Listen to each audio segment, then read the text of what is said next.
مدنی مذاکرہ مدنی مذاکرہ ماشاءاللہ علم و ادب کا سلسلہ مدنی مذاکرہ، عطار کی علمی ضیاء مدنی مذاکرہ۔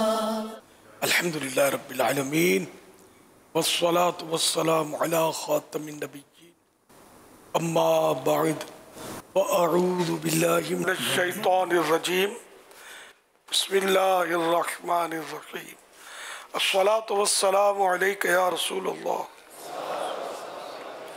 وعلى آلك وصحابك يا حبيب الله، الصلاة والسلام عليك يا نبي الله وعلى آلك وصحابك یا نور اللہ۔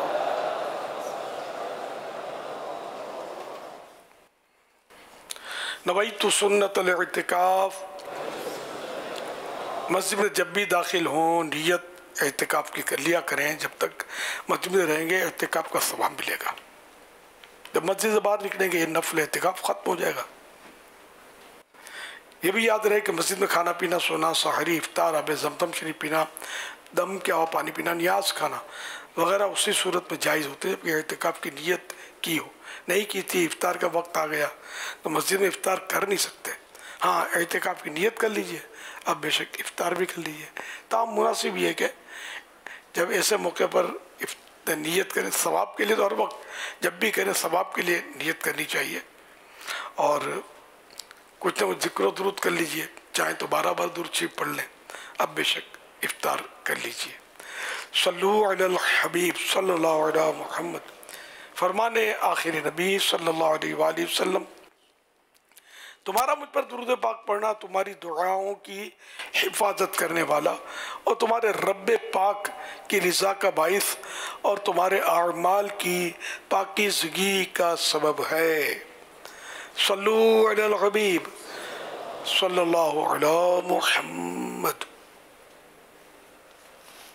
1446 ہجری کے 7ویں روزے کی عصر پڑھ کر عاشقان رمضان عالمی مدنی مرکز فیضان مدینہ کراچی میں جمع ہے۔ معتکفین کے درمیان مدنی مذاکرہ ہے۔ سوالات کیجئے، ہر سوال کا جواب بالصواب، یعنی درست دے پاؤں یہ ضروری نہیں، ہو سکا تو جواب دوں گا، لیکن اگر بھول کرتا پائیں تو فوراً میری اصلاح فرمائیں۔ مجھے میں شائع کرتا اپنے کہے پر بے سبب اڑتا نہیں، بھول ہونے کی صورت میں شکریہ کے ساتھ قبول کرتا پائیں گے۔ صلو علی الحبیب صلی اللہ علیہ محمد۔ آپ کی بارگاہ میں یہ سوال عرض ہے کہ بعض لوگ حجر اسود کو چومنے کے لیے دوسرے بندوں کو دھکے دیتے ہیں، ان کی دل آزاریاں کرتے ہیں اور بڑی مشکل سے جا کر حجر اسود چومتے ہیں، اور وہ کہتے ہیں کہ اگر ہم نے یہاں آ کر بھی حجر اسود نہ چوما تو ہم کہاں چومیں گے، اور اس موقع پر کیا ہمیں حجر اسود کو چومنا چاہیے یا نہیں؟ اللہ اکبر۔ اعلیٰ حضرت رحمت اللہ علیہ نے تو یہی لکھا ہے کہ رش ہو تو اس میں حجر اسود چومنے میں اس میں داخل نہ ہو، رش میں، کہ یہ کہ یہاں دکم پیل کرنی پڑے گی، نہ خود دوسرے کو دباؤ نہ خود دبو، تو ظاہر ہے کہ وہ اگر اپنی طرف سے کسی کو ناحق ایذا پہنچ گئی، ہوتا یہ بھی ہوتا ہے دھکے مارتے ہوں گے، کونیاں مارتے ہوں گے بعض، تو یہ تو پھر گناہ کی صورت ہے، اور ایک گناہ کا لاکھ گناہ، مسجد حرام میں وہ بھی، تو اس لیے وہ حجر اسود چومنے کی اس طرح صورت نہیں ہے۔ چومنا آسان ہو تو بے شک چومنا چاہیے کہ سنت ہے، ورنہ دور سے اشارہ کر کے اس کو اپنے ہاتھوں کو چوم لے، ہتھیلیوں کو چوم لے، تو یہ بھی اصطلاح میں حجر اسود کا اصطلاح میں یہ بھی۔ ابھی اگر کسی نے اس طرح ایذا دیے کسی کو توبہ بھی کرے، لیکن یہ بڑا مسئلہ ہے کہ اگر حق العبد ہے، جب تک بندہ معاف نہیں کرے گا معاف ہوگا نہیں، اور ظاہر ہے کہ اس بندے کو ڈھونڈیں گے کہاں، کس کو ایذا پہنچے، اگر پہنچائیے تو ایذا ڈھونڈنا ذرا مشکل ترین، کیسے ڈھونڈے گا؟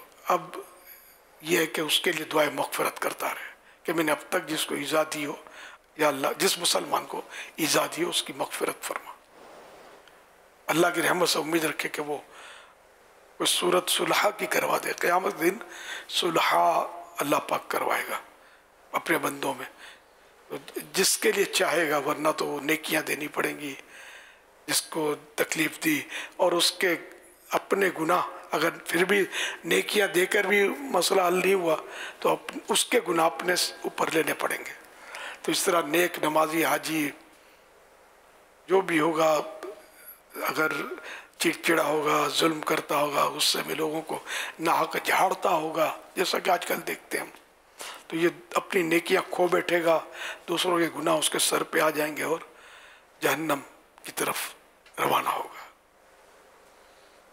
اس لیے کسی کا دل نہ دکھے، اس کا تو ہر حال میں خیال رکھنا۔ ادھر بھی آپ بیٹھے میں کئی بار توجہ دلاتا ہوں کہ دل دکھانے کی صورتیں مسجد کے اندر بھی جب یہ جیسے معتکفین جمع ہے، اس میں بھی ہوتی ہوگی، اس کا تکیہ کھینچ لیا، اس کی چادر اوڑھ دی، اب وہ ڈھونڈتا پھرے بیچارہ، اور یہ بھی ہوتا ہوگا، اور گھور کے دیکھتے ہوں گے تکلیف دینے والی نظر سے، کسی کو جھاڑ دیتے ہوں گے، کسی کو ہٹا دیتے ہوں گے، ہٹا دیا میری جگہ ہے چل۔ اب مسجد آپ کی جگہ کہاں سے آ گئی؟ جو پہلے بیٹھ گیا ہے جگہ اس کے نماز پڑھنے کے لیے، اس کی تو ویسے ملک تو کسی کی بھی نہیں ہو سکتی نا، کھربوں روپے دے کر بھی مسجد خریدی تو نہیں جا سکتی، وہ تو وقف ہو گئی اللہ کے لیے، تو اب یہ کوئی اس کو خرید نہیں سکتا، بیچ نہیں سکتا۔ اللہ پاک میں سمجھنے کی توفیق پر، اس لیے بار بار کہتا رہتا ہوں کہ کسی کو تکلیف مت دو، دوسروں کو راحت نہیں پہنچا سکتے تو کم از کم تکلیف تو مت دو۔ ابھی دادا گیری پیدا گیری، اب جو حجر اسود کتنا نیک کام ہے، اس میں بھی پھر اس ایک کو پکڑ گیا کہ میں نے حجر اسود چوما، میں نے حجر اسود چوما، وہ تو بتاتے رہیں گے۔ تو کیا چاہتے ہیں آپ؟ اسی لیے چاہتے ہیں کہ میں کسی طرح بھی دھکم پیل کر کے حجر اسود چوموں تاکہ نمبر بڑھا سکوں، میں حجر اسود محبت ہو لگتا ہے۔ تو اس طرح کرتے ہیں، تو کسی کو کعبہ شریف کے اندر داخلہ مل جائے۔ کسی نے مجھے قصہ سنایا تھا اپنا، وہ کوئی شخصیت تھے، اندر داخلہ ملا تھا، حالانکہ حتیم کے اندر جو داخل ہو جائے وہ بھی عین کعبہ کے اندر داخلہ ہے، کہ وہ کعبے ہی کا حصہ حتیم۔ حتیم میں نماز تو لوگ کتنے وہ پڑھ ہی رہتے ہیں، کبھی کوئی کسی کو نہیں بولتا کہ میں کعبے کے اندر گیا، حتیم کے اندر گیا، آپ کہیں بولنا نہ شروع کر دیں تو، لیکن اندر دروازہ کھلے اور اندر جائے نا، وہ بڑا نمبر بناتا ہے یار۔ انما الاعمال بالنیات، اگر تحدید سے نعمت کے لیے کہتا ہے، اللہ کی نعمت کا چرچا کرنے کے لیے تو کوئی حرج نہیں ہے، اور اگر ویسے اپنے نمبر بنانے کے لیے کہتا ہے تو پھر حرج تو ہے۔ صلو علی الحبیب صلی اللہ علیہ محمد۔ محمد عظمت فرید اتاری کمالیہ سے عرض کر رہا ہوں، حضور آپ کی بارگاہ میں عرض ہے کہ وہ اسلام بھائی جو کسی بھی مجبوری کی وجہ سے درس نظامی نہیں کر سکتے، تو اب وہ ان کو کون سی کتابیں مطالعے میں لانی چاہیے جن کے ذریعے ان میں اچھا خاصا علم آ جائے، اور مطالعے کا کیا طریقہ ہونا چاہیے، اور کوئی دعا بھی ارشاد فرما دیں کہ یعنی بعض اوقات بندہ کتابیں شروع کرتا ہے لیکن وہ مکمل نہیں ہو پاتی، ایک کتاب پڑھتا ہے پھر دوسری مطلب اس سے تھوڑی سی اکتاہٹ ہوتی ہے، پھر دوسری کتاب پڑھنے لگ جاتا ہے، تو کوئی کتاب مکمل نہیں ہو پاتی، کوئی طریقہ ارشاد فرما دیجیے۔ درس نظامی کرے بہت اچھی بات ہے، سعادت کی بات ہے، لیکن مطالعہ تو کرنا پڑے گا۔ اب جنت میں لے جانے والے اعمال کتابیں مثال کے طور پہ، جہنم میں لے جانے والے اعمال، تو فضان سنت، تو غیبت کی تباہ کاری، اور یہ ساری کتابیں درس نظام میں تھوڑی پڑھائی جاتی ہیں۔ یہ تو نجی طور پر پرائیویٹ اسٹڈی تو کرنی ہی پڑے گی، جب بھی وہ ایک اچھا مولانا بنے گا، اچھا عالم بنے گا، جس کا مطالعہ زیادہ ہوگا، ورنہ وہ بیان کرے گا تو درس نظامی کی اور جو عربی کی گردانیں تھوڑی سنائے گا سیکھی ہوئی، اور فقہ کے اصول تھوڑی سمجھائے گا لوگوں کو، واقعات بتائے گا، ترغیب کی حدیثیں بتائے گا، ترہیب کی روایتیں سنائے گا، تو یہ مطالعے سے ہی پتہ چلے گا۔ تو دونوں ہی کرنا چاہیے، درس نظامی بھی اور پرائیویٹ اسٹڈی بھی۔ تو اب نہیں کیا درس نظامی سب نہیں کر پاتے، تو پرائیویٹ اسٹڈی تو سبھی کو کرنی ہے، پہلے تو فرض علوم حاصل کرے، فرض علوم پر بھی کتابیں لکھی ہوئی ہیں، وہ حاصل پڑھے۔ اس طرح جو اس پر فرض ہے، نماز فرض ہے، تو نماز کے فرض مسائل اس کو سیکھنا فرض ہے، جو ضروری مسائل ہیں کہ جس سے نماز ہو جاتی ہے، جس سے ٹوٹ جاتی ہے وغیرہ، یہ سب سیکھنے ہیں۔ واجبات جو ہے نماز کے، ان کے واجبات بھی سیکھنے واجب ہیں، سنتیں سیکھنا سنت، مستحبات سیکھنا مستحب۔ تو نماز، روزہ، زکوٰۃ فرض تو اس کے، تو حج فرض ہے تو اس کے، تو یوں یہ ضروری مسائل کہ ظاہری باطنی گناہوں کے تعلق سے بھی سیکھے۔ اب گناہ کی ہلاکت خیزی کا پتہ ہی نہیں ہے، بھائی گناہ کی ڈیفینیشن ہی نہیں پتہ۔ بعض لوگ گناہ کرتے ہیں لیکن ان کو پتہ نہیں ہوتا کہ یہ گناہ ہے، تو انہیں سیکھنا پڑے گا کہ گناہ کیا ہے۔ پھر ظاہری گناہ، جھوٹ یہ ظاہری گناہ ہے، گالی نکالنا یہ ظاہری گناہ ہے نا۔ پھر حسد یہ باطنی گناہ ہے، تکبر باطنی گناہ، غیبت ظاہری گناہ، بدگمانی باطنی گناہ۔ تو اس طرح اندرونی مطلب یعنی کہ نظر نہیں آتا، ریا باطنی گناہ۔ تو اس طرح مطلب جو ظاہری و باطنی گناہ ہے نا، یہ سب سیکھنے یہ فرض ہیں۔ ہاں یہ سارا سیکھنے کے بعد پھر دیگر مطالعے کی طرف رخ کرے، وہ بھی کرے۔ اس طرح مطلب ہے کہ ترتیب رکھنی ہے، اللہ توفیق دے۔ پھر طریقہ تو بعضوں کا دل تو لگتا ہے، وہ تو پھٹافٹ کتاب پوری کی پوری چاٹ جاتے ہیں، جلدی جلدی پڑھ ڈالتے ہیں۔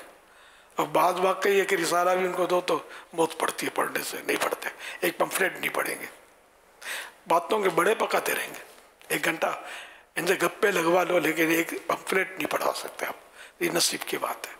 تو اب اس صورت میں کہ جن کا دل لگتا ہے پڑھتے ہیں، اچھی بات ہے۔ جن کا دل نہیں لگتا اور اللہ کی رضا کے لیے وہ علم کی بات پڑھیں گے انشاءاللہ تو ثواب زیادہ ملے گا۔ تو یہ کہ دل لگائیں، زبردستی اپنے نفس کو آمادہ کریں کہ یہ پڑھنا ہے، یہ ضروری ہے، اس کے بغیر گزارا نہیں ہے۔ جو فرض علوم ہے وغیرہ اس کے بغیر گزارا ہی نہیں ہے نا، نہیں پڑھیں گے تو گناہ گار ہوں گے۔ فرض علوم نہیں سیکھیں گے تو ایک بار پڑھنا کافی نہیں ہوتا، بے دلی سے پڑھا، نیند چڑھی بھی پڑھا، یا تو کچھ بھی نہیں ہے، تو یہ علم حاصل کرنا نہ ہوا۔ اس سے ظاہر جو پڑھتے ہیں تو اس طرح پاس ہو جاتے ہیں، جب لکھنے بیٹھتے ہیں، پرچہ حل کرنے بیٹھتے ہیں تو یاد ہوتا ہے تو حل کرتے ہیں نا، اس طرح یاد ہوگا تو یہ سیکھنا کہلائے گا نا۔ ہے تھوڑا معاملہ ٹف لیکن ثواب بھی اتنا ہے۔ دنیا پڑھتے ہیں، سیکھتے ہیں، رٹتے ہیں، اس میں ثواب کی صورت نہیں ہے، بہت مشکل ہے صورت ثواب کی، لیکن اس میں تو ثواب کی صورت بہت آسان ہے کہ اللہ کے دین سیکھنے میں بہت کچھ میں نے آپ کو جامع طور پر عرض کر دیا، آپ سیکھنے والے بنے، ورنہ قیامت کے دن حدیث پاک میں کہ سب سے زیادہ حسرت اس کو ہوگی جسے دنیا میں علم حاصل کرنے کا موقع ملا مگر اس نے نہیں کیا، یا علم دین۔ صلو علی الحبیب صلی اللہ علیہ وسلم۔ یہ ارشاد فرمائیے کہ اگر ایک شخص زکوٰۃ کا مستحق ہے تو کیا وہ زکوٰۃ مانگ سکتا ہے؟ مانگ نہیں سکتا۔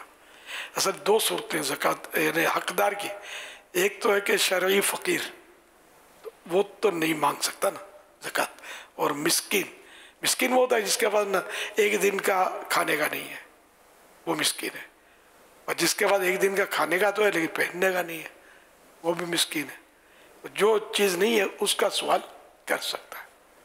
اچھا کہیں کوئی ایسا ہے کہ جہاں مطلب لوگ خاص دنوں میں زکوٰۃ دیتے ہیں تو وہاں تو مانگ سکتا ہے نا، مسکین یا فقیر، مسکین مانگ سکتا ہے، مگر یہ کہ جب اس کے پاس ایک دن کا آ گیا تو، کیونکہ مخصوص دنوں میں دیتے ہیں وہ لوگ، ہمارے رمضان میں لوگ دیتے ہیں، اگر رمضان ہی میں زکوٰۃ فرض نہیں ہے، یہ ایک مطلب ذہن بن گیا لوگوں کا کہ رمضان میں زکوٰۃ دینی ہوتی ہے۔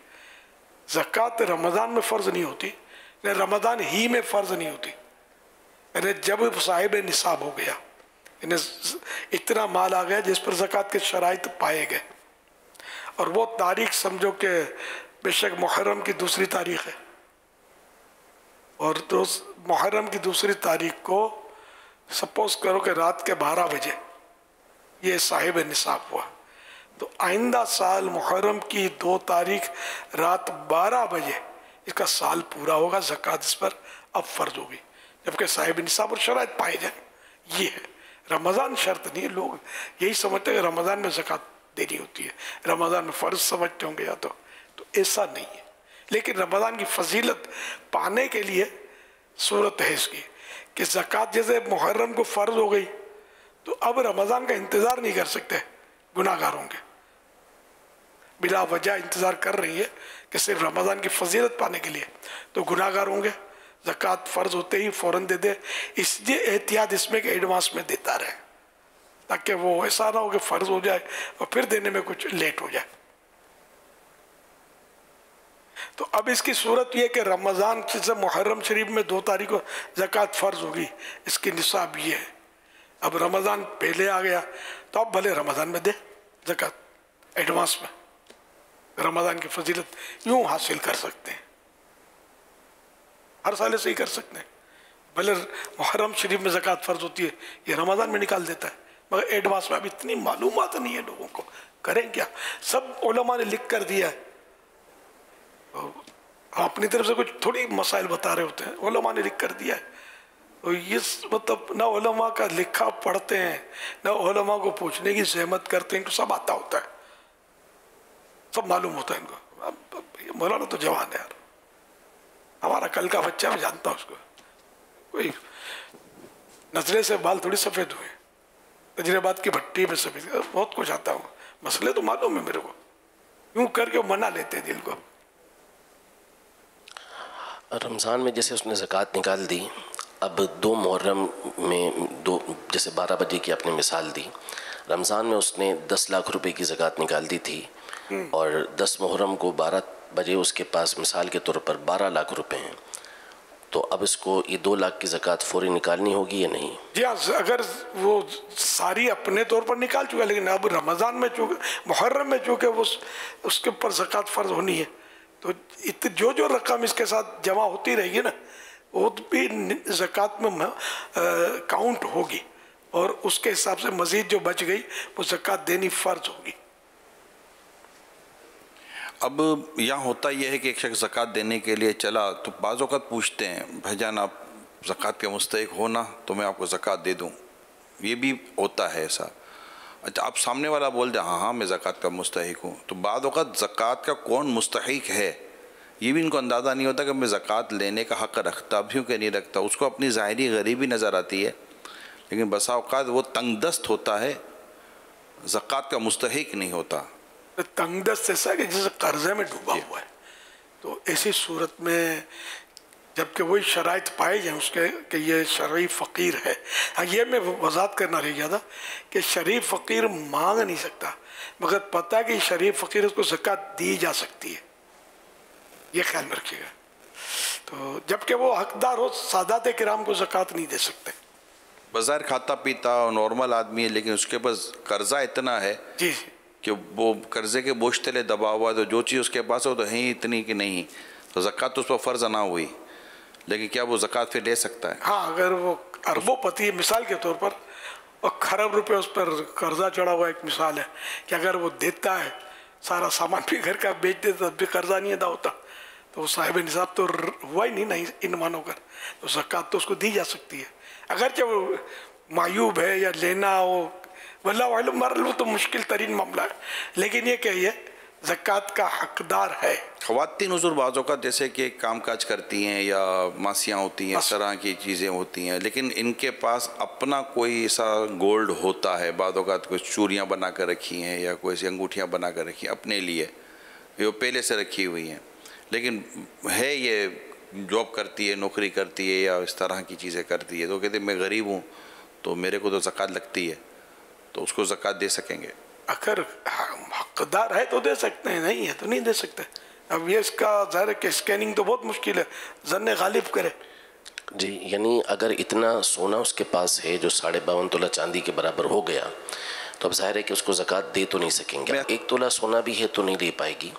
اب اس میں یہ صورت ہوتی ہے کہ اس کو یعنی ایک تو معلوم کر سکتے ہیں اس سے، جیسے بعض ہوتے ہیں وہ خود مانگ رہے ہیں تو پھر ان سے پوچھا جا سکتا ہے کہ آپ کے پاس کیا ہے، سونا ہے چاندی ہے نہیں ہے، تو اگر معلوم کر سکتے ہیں تو معلوم کیا جائے گا، اور اگر معلوم کرنا ممکن نہیں ہے، اس کی اسکیننگ نہیں ہو سکتی، تو اب یہاں پر پھر ظن غالب. یہ میں اس لیے سوال جواب کر رہا ہوں. معلوم کرنے میں جو زکوٰۃ مانگ رہا ہو کیسے بتائے گا یار؟ نہیں، بہت دفعہ ایسے ہوتے ہیں افراد بعض اوقات، یعنی جو اس طرح کے معاملات میں پتہ چل جاتا ہے. دیکھو مجھے ملا، میں کبھی نہیں بتاؤں گا. کسی نے مجھے موبائل گفٹ دیا، میں کسی کو نہیں کہوں گا میرا موبائل میرے پاس. میرا اگر لے لیا نا، ایک ایک کو پکڑ کے کہوں گا کہ میرا موبائل چھن گیا، میرا موبائل چھن گیا. یہ ہوتا ہے. میں کبھی کبھی اپنا مرض ٹھیک ہو جانے کا بتاتا ہوں آپ کو. یہ میری لاجک ہے، حکمت ہے. میں سوچتا ہوں کہ یار نزلہ ہوتا ہے تو سب کو بتاتے ہیں، اور بخار اتر گیا تو کسی کو نہیں بتاتے کہ الحمدللہ میں فریش ہوں، میں تندرست ہوں. ہمدردیاں سب کو چاہیے. تو اس طرح غربت کا رونا صبر ہوتے ہیں، میرے پاس نہیں ہے. کبھی مالدار بولتا ہے کہ بینک بیلنس اتنا ہے، گودام میں اتنا پڑا اور لوگوں کے پاس میرا اتنا پیسہ، کبھی نہیں بتائے گا. وہ آیا نہیں بتایا. تنخواہ بڑھی نہیں بتائے گا، نہیں بڑھ رہی تو شور کرے گا.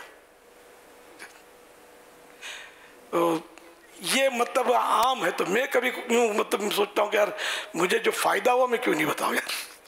جو ہو گیا اس کو تو میں الحمدللہ تعلیم کا کوشش کرتا ہوں کہ نہ بتاؤں، اور ثواب پر ہاتھ رکھوں. کہ نہ بتانا اللہ کے لیے، اپنی بیماری چھپانا یہ ثواب کا کام ہے.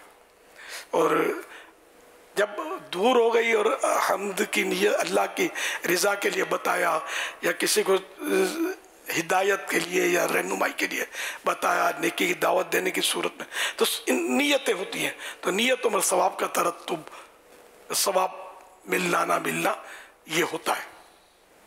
تو عام طور پہ کوئی خوشیاں نہیں بتاتا، غم بتاتے ہیں، پریشانیاں بتاتے ہیں.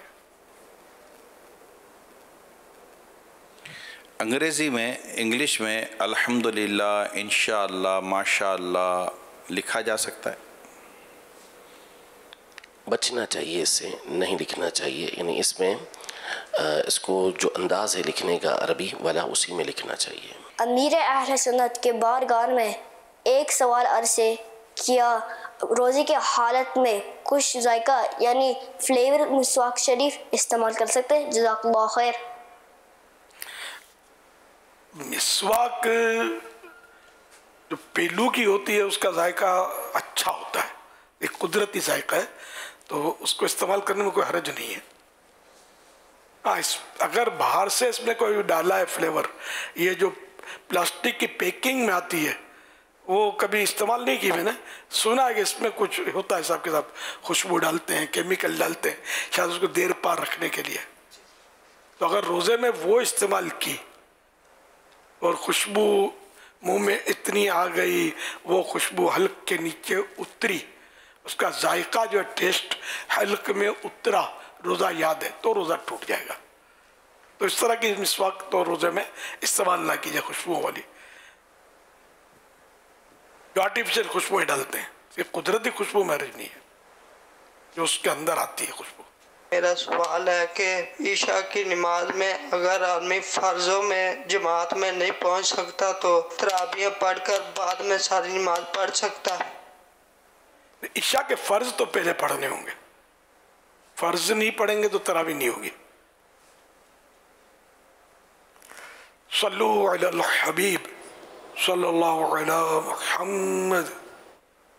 زکوٰۃ کے حوالے سے ایک سوال لے کر حاضر ہوا تھا کہ جانوروں پر زکوٰۃ کیسے ادا کی جائے گی؟ اگر کسی بندے کے پاس بکری، مرغی یا مرغے وغیرہ ہے اور وہ تقریباً 4 لاکھ کے قریب اس کے پاس مال ہے اور اس پر قرضہ بھی ہے 3 لاکھ روپے، تو اب اس کی زکوٰۃ وہ کیسے ادا کرے گا؟ رہنمائی فرما دیجیے. اصل میں زکوٰۃ میں ایک تو جانوروں کے زکوٰۃ کے نصاب دوسرے ہوتے ہیں، وہ الگ ہوتے ہیں. چرنے والے جانور کے ان کی تعداد ہوتی ہے کہ کتنے پر زکوٰۃ فرض ہوگی. دوسری صورت جو ان کے مرغیاں شامل نہیں ہیں، نہیں اس میں مرغیاں نہیں ہیں. یہ جو ارشاد فرما رہے ہیں یہ مال تجارت والی صورت ہے. تو اس میں جو جانور انہوں نے لیتے وقت تجارت کی نیت سے لیے تھے کہ یہ بیچیں گے، تو ان جانوروں کی مارکیٹ ویلیو کو دیکھا جائے گا اور پھر اس کے حساب سے زکوٰۃ ہوگی. اب جیسے انہوں نے بیان کیا کہ 4 لاکھ کے ان کے پاس جانور ہیں، اور بظاہر جو سوال کا انداز ہے اس سے لگ یہ رہا ہے کہ یہ بیچنے کے لیے ہیں، اور 3 لاکھ روپے کا قرضہ ہے. تو تو اب جب اس کو مائنس کریں گے تو 1 لاکھ روپیہ ان کے پاس باقی رہ جائے گا. اب اس کے علاوہ اور کچھ ان کے پاس نہیں ہے، تو 1 لاکھ روپیہ ہمارے زمانے میں، ہمارے جو ابھی دن ہیں ان میں نصاب نہیں بنتا، تو پھر اس صورت میں تو ان کے اوپر زکوٰۃ نہیں ہوگی.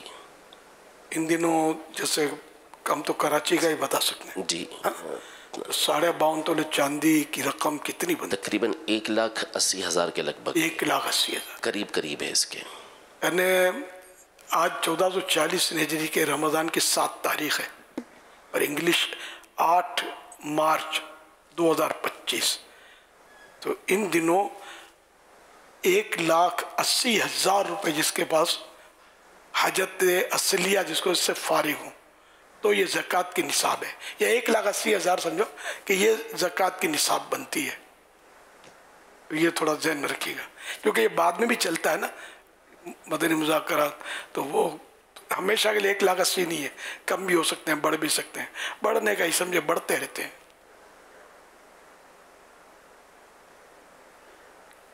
صلو علی الحبیب صلی اللہ علیہ محمد.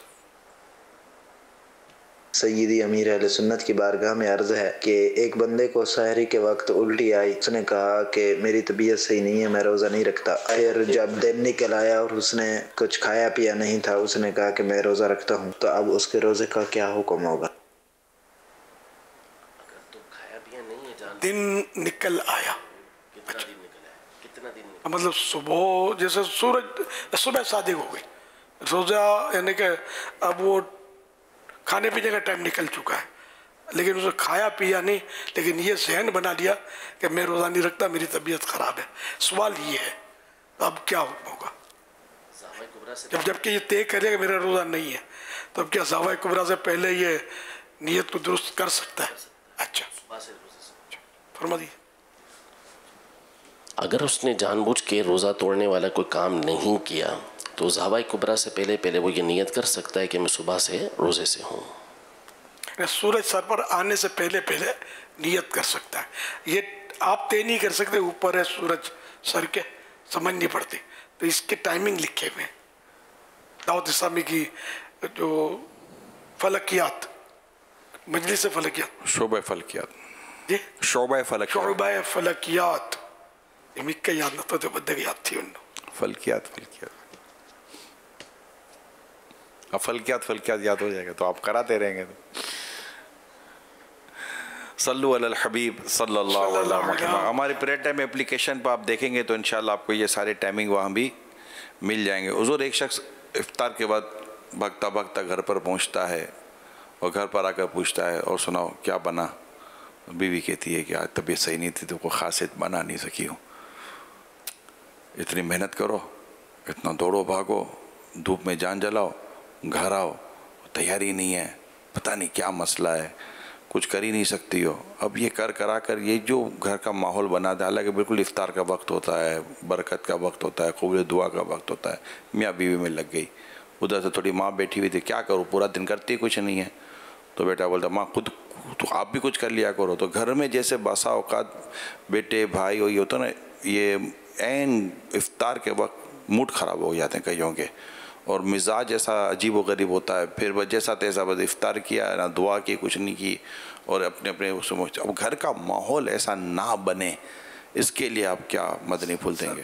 مذہبی ذہن نہیں ہے سر. حقیقت میں بعض اوقات حلیہ مذہبی ہوتا ہے، ذہن مذہبی نہیں ہوتا. داڑھی بھی رکھی ہوتی ہے اور آپ کو ملیں گے ایسے گالیاں بھی دے رہے ہوتے ہیں.